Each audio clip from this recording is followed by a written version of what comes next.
Ladies and gentlemen, damas y caballeros, we are back with another video, guys. And in today's episode, back with another episode. Today's episode, guys, chapter 37 of Genesis. Um, let's get into it.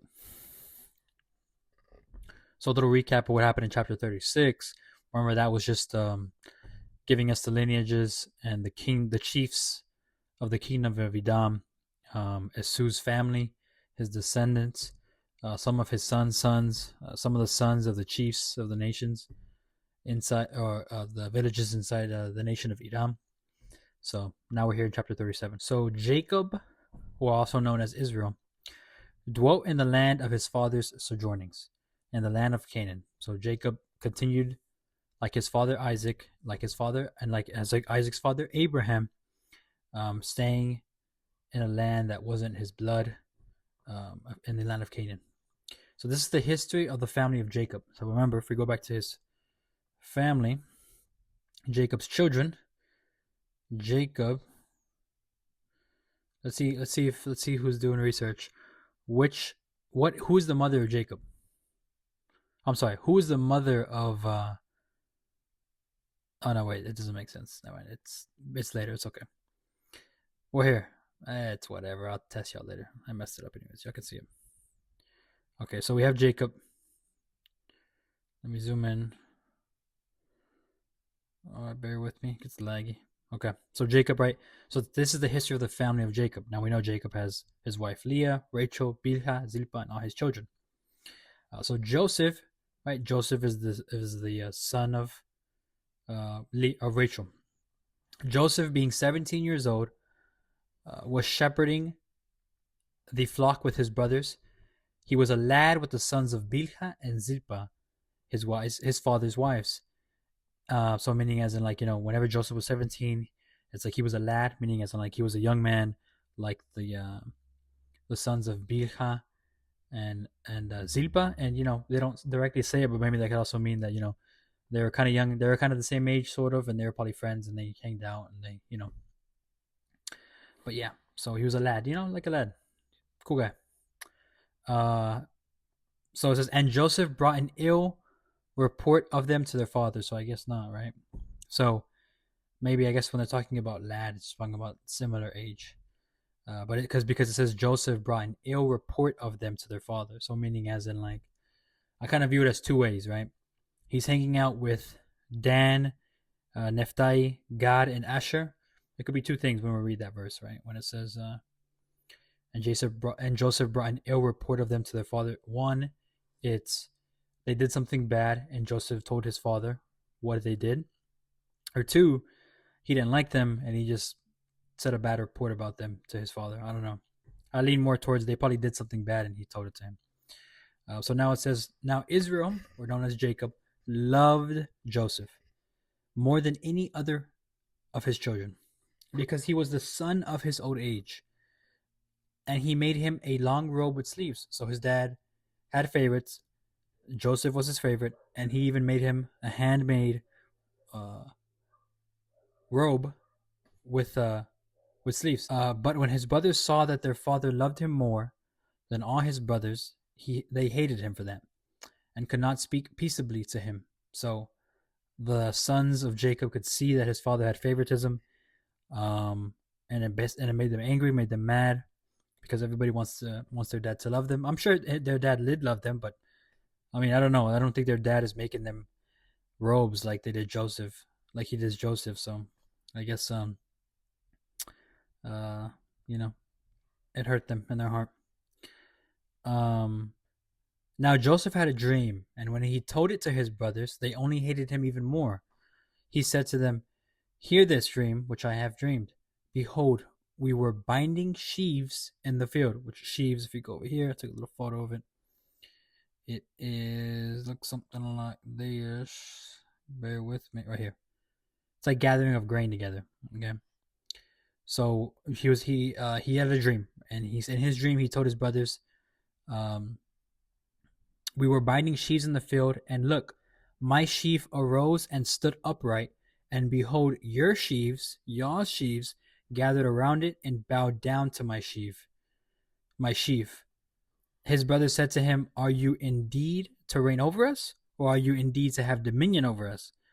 So they hated him even more for his dream and for his words. So they don't like him in the beginning because his dad, it's his favorite. They don't like him even more because he's having a dream about them bowing down to him. So they really, really don't like this guy. But and you can kind of look at it as like maybe it's a prophecy, right? He's having these dreams of his brothers bowing down to him. They must be looking at him as and that's what they said after he told them that. He said his brother said to him, "Are you indeed to reign over us?" So he's like, "Is it a prophecy that you're supposed to be the king over us, or are you indeed to have dominion over us? Like, are you supposed to be our ruler?" So they're trying to ask Joseph, like, "What are you trying to say, bro? You trying to say that you're our king?" You know. So then he dreamed another dream. Let me come over here. Then he dreamed another dream and told it to his brothers and said, "Behold, I have dreamed another dream, and behold, the sun, the moon, and 11 stars were bowing down to me." So remember, look, let's go back to his family lineage. Jacob has 12 sons total. Let's go back here so I can see. Okay. So he has 12 sons total. Joseph is one of them, but this Joseph saying his dream, so it'd be 11 other. So it's I had another dream, and behold, the sun, his dad, the moon, his mother, and 11 stars, his other brothers, were bowing down to me. But when he told it to his father and to his brothers, his father rebuked him. So his father got on to him and got mad at him and said to him, "What is this dream that you have dreamed? Shall I and your mother and your brothers indeed come to bow ourselves to the ground before you?" So even his dad's like, "What are you talking about? Like, I'm supposed to bow down to you. You're my son.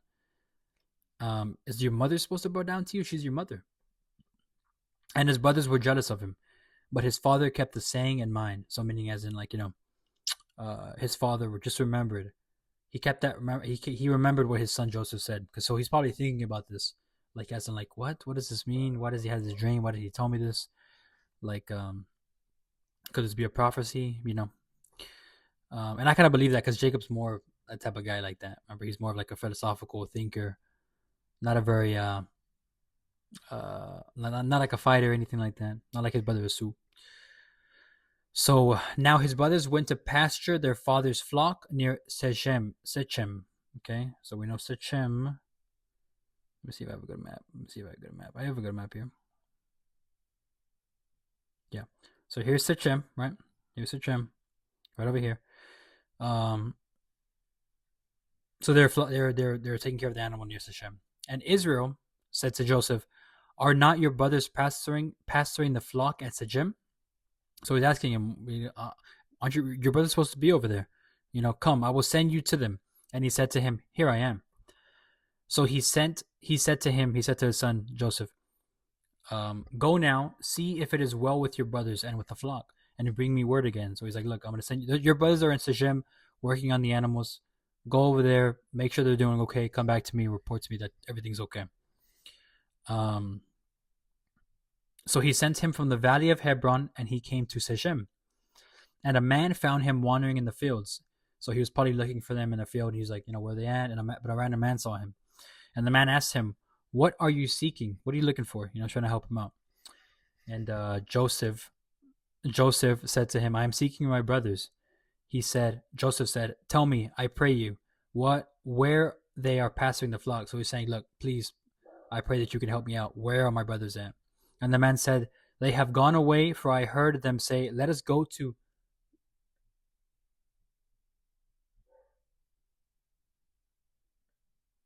um sorry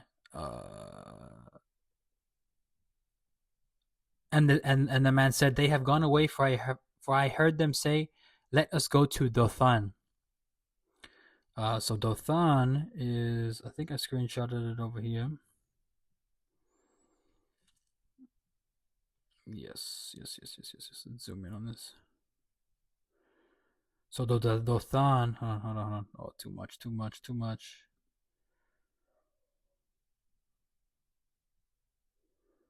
Dothan is right here. So Shem is right here, and they traveled to Dothan. So Dothan is right here. I'll keep my pointer on there. Dothan, right there. Let me see where I'm at. So Joseph, oh yeah, so the man told him, look, I heard them go to Dothan. So Joseph went after his brothers and found them at Dothan. They saw him afar off. So as Joseph was approaching, they were still far away, but they saw his brother coming to him. And before he came near to them, they conspired against him to kill him. That's how much they hated this guy. They wanted to kill him. They said to one another, here comes this dreamer. They're mocking him. Here comes this dreamer. Come now, let us kill him and throw him into one of the pits. Then we shall say that a wild beast has devoured him, and we shall see what will become of his dreams. I wonder which brother this is. A lot of envious and jealousy. But when Reuben heard it, now remember Reuben, let's go back to his family lineage. Reuben was the firstborn son of Jacob. Okay, Reuben. Leah was his first wife, and then Reuben was firstborn son. So Reuben, but when Reuben heard it, he delivered him out of their hands, saying, "Let us not take his life." And Reuben said to them, "Shed no blood, cast him into this pit here in the wilderness, but lay no hand upon him." So he's saying, "Look, guys, don't kill him. This is insane. There's a random pit. There's a pit here. A pit think of it like as a 12 feet hole. There's a pit there." He told them, "Look, instead of taking his life, let's not shed any blood. Let's cast him into this pit. Let's throw him into this pit and just leave him here in the wilderness. Mother Nature can take care of him, but let's not put our hands on him." But it says right here. Let's keep on going. That he might rescue him out of their hand to restore him to his father. So he's saying, don't kill him. Don't shed any blood. Just throw him into this pit. Let the wilderness take care of him. Let's just go. But he's saying that because he wants to come back, save his brother, and bring him back to Jacob, his father. So he can, you can say he can see, he can do a good deed to his dad. So now it makes me wonder, why does Reuben want to say this? Does Reuben want to somehow get brownie points so he can be blessed whenever Jacob dies? Is it because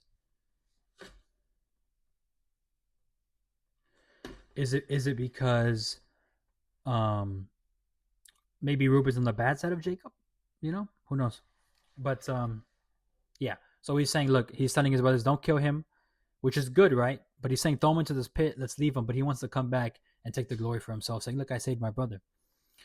And remember, they're all saying this right before Joseph was to come to him.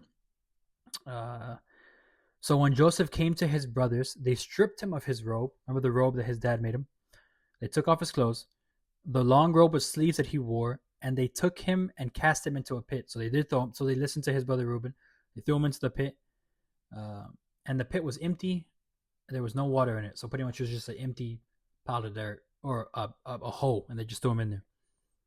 Like pretty much attempting to kill him because he can't get out. There's no water. There's no food. He's going to die of starvation. Then they sat down to eat, and looking up, they saw a caravan of Ishmaelites coming from Gilead. So remember, we do have a photo of a map of Gilead somewhere. So yeah, where were we at? So yeah, so here's Gilead. All right, here's Gilead, right over here. It's northeast of the Dead Sea, which is very, very close to the land of where they'd be at, near Dothan, right over here. So this side, you can think of it as Gilead. So it makes sense, right? Geographically. Let me see what they're. So yeah, so they saw a caravan of Ishmaelites coming from Gilead with their camels bearing gum, balm, and myrrh on their way to carry it down to Egypt. So they were trading. They're trying to make some money, sell that stuff. Then Judah said to his brothers, so let's look at Judah. Let's see who the mother of Judah is. Okay. Let's go back. Okay, Judah. Judah is Leah's son. So then Judah said to his brothers, what profit is it if we slay our brother and conceal his blood? Come, let us sell him to the Ishmaelites, and let not our hand be upon him, for he is our brother, our own flesh. And his brothers heeded him, so they listened to him. So I guess, they threw him into this pit. They threw him into this pit, and they were gonna leave him. But then they saw this caravan of Ishmaelites traders wanting to go down to Egypt to sell, make some money, coming from Gilad, and they said, "You know what? Look, why leave him here? We're not gonna make any money from this. So let's sell him to these people." It's kind of crazy, right? And it says, and his brothers heeded him, so they listened to him. Then Midianite traders passed by, and they drew Joseph up and lifted him out of the pit. So it wasn't his brothers that lifted him out of the pit; it was the Midianite traders. Let me go back up here real quick for my notes.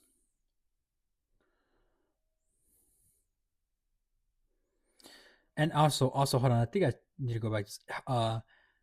And his brothers heeded him means that they pay attention. They pay attention to. So, like, if I'm heeding to something, I'm paying attention to something. But that doesn't mean that I'm agreeing with something. That just means I'm paying attention to something. And I'll bring it back why I say that. So, then the Midianite traders passed by, and they drew Joseph up and lifted him out of the pit. So it wasn't his brothers that lifted him out of the pit; it was the Midianite traders passed by. And then it says, after they took him out of the pit, and it says, and sold him to the Ishmaelites for 20 shekels of silver, and they took Joseph to Egypt. Because the reason I say that is because there's dispute. You know, when I first read this, I would say, okay, his brothers sold him because that's what they're saying. But then I read it again, and I'm like, you know what? There's two different, and I looked it up. There's two different views on this, two different interpretations. One, his brothers. We all know his brothers put him in the pit. That's a fact. But it says, um, let me see. And so they put him into the pit, and it says and then they sat down to eat. So they ate something. Whether they ate it at the pit, they left and they went to go eat something, we don't know. And they saw a group of caravanners, and they were saying, "Look, let's sell him." And all his brothers heeded to him. So his brothers were like, "You know what? Um, let's pay attention to what he was saying." They listened to him, but it doesn't say that they agreed with him. It doesn't say that they 100% sold him to those people. And like I said, there's two different views. One is his brother sold him to the Ishmaelites. Two, and this is the one that I believe, that it wasn't his brothers that sold him. His brothers put him in the pit. They went to go eat something, and then as they were eating, the Midianite traders passed by, and they picked up Joseph out of the pit, and they sold him to those Ishmaelites who his brothers saw traveling for 20 shekels of silver, and they took Joseph to Egypt. That's what I believe. But you can let me know what you think. And so then we'll continue on. So when Reuben returned to the pit, and that's even this is even more of a fact. So when of like why I think this is the case. So when Reuben returned to the pit and saw that Joseph was not in the pit, he rent his clothes. So meaning as in like Reuben came back to the pit, thinking that Joseph was going to be there. But if his brothers were sold Joseph to the Ishmaelites, wouldn't he have already known? So the fact that he went back to the pit thinking his brother was going to be there means that they were planning on just leaving, not selling him. They probably didn't want it on their conscience, maybe. So they put him in the pit. They were thinking about selling him. They went to go eat. They probably got hungry. Reuben came back to check on him, and he's gone. So that's why I'm thinking that I don't think his brothers sold him. They maybe were, but as they were eating, the Midianite traders stopped by, picked them up, and sold them to that caravan of the Ishmaelites, the traders who were going down to Egypt. So Reuben returned to the pit, and remember, Reuben even said too to just put him in the pit and leave him.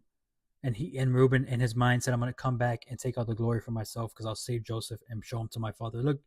Look, all your other sons lied to you, saying that he died or whatever. We don't know where he's at. I saved him. They did this to him." But Reuben thought that he was still in the pit. So that's why I think that I don't think he was sold by his brothers. I think he was left by his brothers, or most likely they went to go eat and they're going to come back and figure it out. But as they were eating, the Beninites came in and then sold him.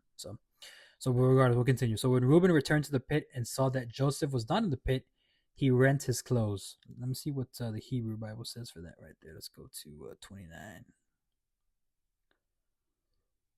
29. Loading. Come on, come on. Slow. So it says, Then Reuben returned to the pit, and indeed Joseph was not in the pit, and he tore his clothes. So, and I think this is kind of like a Jewish tradition. Whenever you're sad or something happened that you didn't want it to happen, you tear your clothes.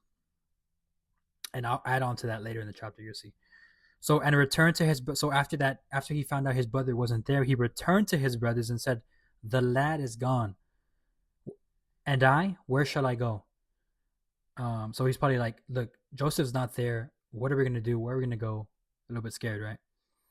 Then they took Joseph's robe, the one they just stole from him, and killed a goat and dipped the robe in the blood.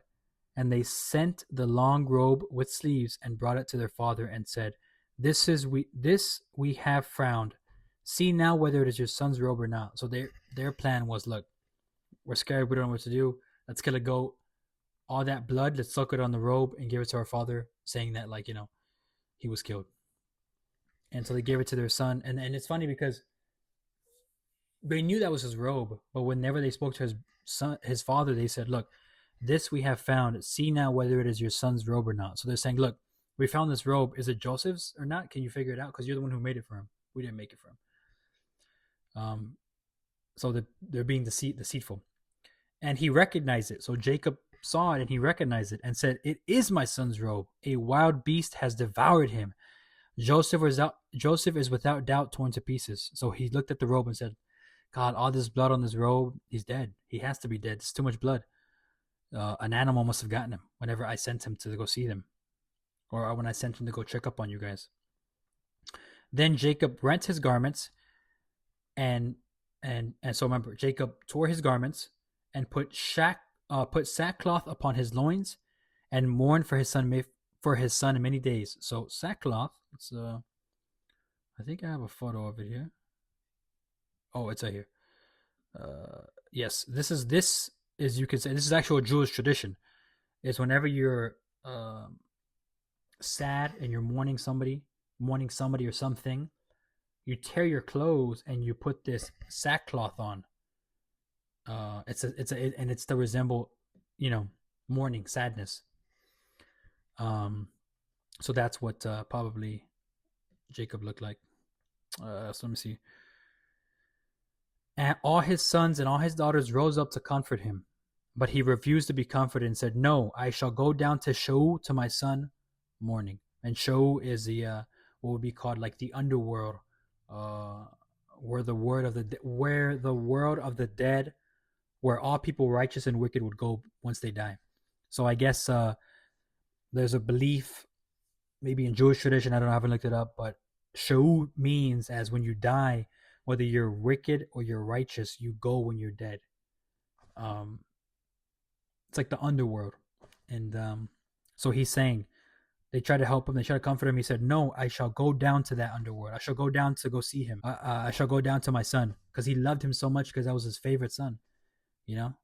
Um, and that's also the son of Rachel, the one who he loves the most. So he loved him so much. He's like, "No, nothing can comfort me. I'm gonna go down to Sheol. I'm gonna go down to the underworld to go see my son." And so thus his father wept for him. Just emphasizing that his son Jacob mourned for him for many days. So now, meanwhile, the Midianites had sold him. Remember, the Midianites, the ones who took him, had sold him in Egypt to Potiphar, an officer of the Pharaoh, the captain of the guard. So they sold him to a pretty high-ranking guy. The Midianites. So meanwhile, the Midianites had sold him in Egypt to. So I guess the Midianites and the Ishmaelites might be the same. Let me see.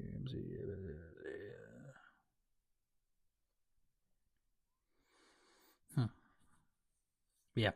So they took him to Egypt and they sold him to an officer of the Pharaoh. So it's a pretty high-ranking guy.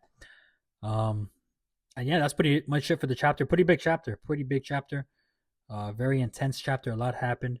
It goes to show you the jealousy and envious and the greed and the hatred, similar to how we are in this world too.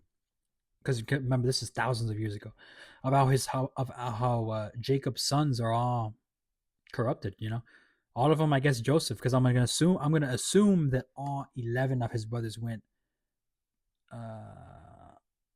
to Shem to go take care of the animals. So it's kind of crazy. So in this chapter, we learn that Jacob's sons aren't very good. Joseph is his favorite. Um, they hated him so much they wanted to kill him. Reuben stepped in, said no, let's just throw him in this pit, but only for greed, so he can come back and take him and bring him back to his dad and say, "Look, Dad, all your other sons wanted to kill him. I brought him back. I saved him. He's just as bad as them." Um, and then the Midianites got him and sold him down in Egypt. Sold him to the Ishmaelites, and the Ishmaelites went down to Egypt, and they sold him to a captain of the Pharaoh. And then they went back to Jacob, their dad, and lied again, and said, he got killed by a beast, and his Jacob dad, his dad, lost his favorite son, lost one of his sons. Kind of crazy, kind of a big chapter. Hope you guys like it. I'll put it in the video. It's been pretty long, probably. So come back for chapter 38 to see what happens with Joseph, see what happens with Jacob. You guys have a good day, a good Sunday. Today's Sunday. Hope you guys went to church. In the name of the Father, the Son, and the Holy Spirit. Yeah, guys, you guys have a good week, and I'll see you next chapter, chapter 38. Peace.